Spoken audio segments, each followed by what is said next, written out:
আসসালামু আলাইকুম, সবাইকে স্বাগত জানাচ্ছি। এসে রাইটিং এর যে গুরুত্বপূর্ণ ক্লাসটি, এই ক্লাসটি অত্যন্ত গুরুত্বপূর্ণ, কারণ জানি এটি সর্বোচ্চ বেশি নাম্বার 15 নাম্বার থাকে এই অংশটিতে। জাতীয় বিশ্ববিদ্যালয়ের যে পরীক্ষা যারা অংশগ্রহণ করতে যাচ্ছে তাদের জন্য বলছি যে এসে রাইটিং এ আমরা অনেকে টেনশন করি যে এসেটা আমরা কিভাবে মুখস্থ করব, কোন ধরনের এসে আসবে, তাহলে এটা প্রস্তুতি নিব কিভাবে, কয়টা এসে পড়তে হবে, এই সংক্রান্ত সকল বিষয়গুলো আজকে আলোচনা করার চেষ্টা করব। তাহলে আমরা যদি প্রথমেই যে বিগত বছরগুলোতে যে এসেগুলো এসেছিল জাতীয় বিশ্ববিদ্যালয়ের পরীক্ষার মধ্যে, সেই বিষয়গুলো যদি আমরা দেখার চেষ্টা করি, তাহলে 23 সালে এসেছিল artificial intelligence, climate change, festival in Bangladesh. 22 সালে হায়ার এডুকেশন ইন বাংলাদেশের উচ্চশিক্ষা, the reason you like most, our national flag, digital Bangladesh, your childhood memories, duties of students, gender discrimination, drug addiction, 15th year of independence. এইখানে কিন্তু 20 বছরের বিষয়, 2020 সালের কথা যেটা বলছি। তাহলে আমরা কিন্তু 2019 সালে দেখতে পাচ্ছি যে violation against women, patriotism, reading newspaper, use and abuse of internet, female education, digital Bangladesh, value of time, national festival, liberation war Bangladesh. তাহলে এই বিষয়গুলো কিন্তু আমরা দেখে আসলাম।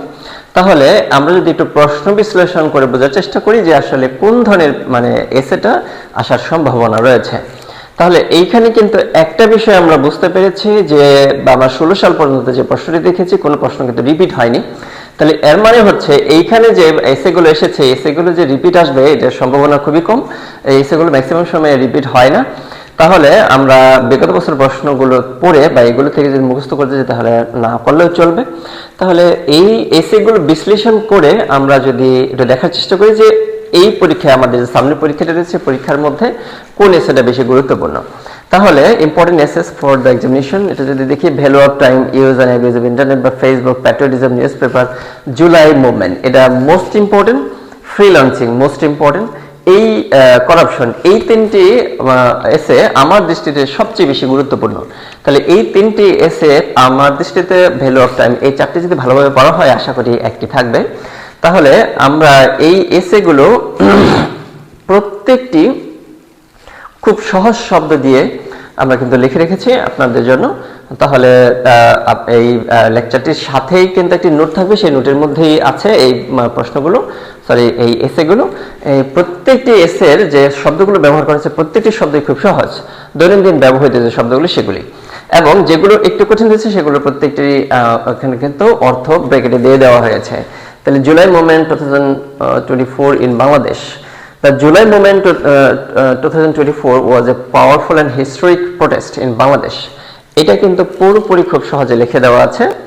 আপনার ভ্যালু অফ টাইম, এইভাবে যে কটি এসে আমাদের প্রয়োজন সবগুলো কিন্তু এখানে লিখে দেওয়া আছে। তাহলে আশা করি এইখানে আরেকটি বিষয় কিন্তু আমরা দেখতে পারি যে ডেসক্রিপটিভ যে এসে, ধরে নিলাম কোন একটি এসে যদি কমন না পড়ে বাই চান্স, তাহলে সেই ক্ষেত্রে কি করব? তাহলে সেই ক্ষেত্রে আমরা এখানে যে ন্যারেটিভ এসে রয়েছে যেগুলো বর্ণনা দিতে হয়, বর্ণনামূলক এসে, একটি কিন্তু প্রবলেম সংক্রান্ত আছে, সমসাময়িক বিষয়ে একটি আসে, আর বর্ণনামূলক একটি এসে আসে, যেমন journey by boat, journey by train, your homeland, তাহলে ইউর হবি, এগুলো কিন্তু বর্ণনামূলক। এই বর্ণনামূলক এসেগুলো আমরা কিন্তু এখানে লিখতে পারি। এই একটি ডেমো দেওয়া আছে, এই ডেমোগুলো কোন কোন ক্ষেত্রে প্রযোজ্য। তাহলে এইখানে কিন্তু 29টি এসে রয়েছে, এই এসেগুলোর যে কোনো একটি আসলে কিন্তু উপরের এসেটা আমরা লিখতে পারবো।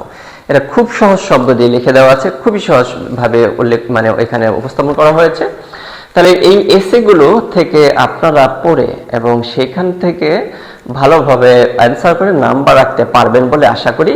এবং এই এসেগুলো প্রত্যেকটি পরবর্তী ক্লাসে এই মডিউলের মধ্যেই পর্যায়ক্রমে প্রত্যেকটি এসেকে আমি ভেঙে ভেঙে পড়ে উচ্চারণ করে অর্থসহ বলে দেব। আশা করি সেই ক্লাসগুলোতে আপনারা অংশগ্রহণ করবেন এবং এসে কমন রেখে আপনারা পরীক্ষার মধ্যে অ্যান্সার করতে পারবেন। আচ্ছা, এই প্রত্যাশা রেখে এখন আপাতত বিদায় নিচ্ছি, এবং আপনারা longolbd.com এ যারা এখনো আমার সাথে আছেন আপনাদের সবাইকে ধন্যবাদ জানাচ্ছি। সেই ধন্যবাদ জানিয়ে আজকে বিদায় নিচ্ছি। আল্লাহ হাফেজ।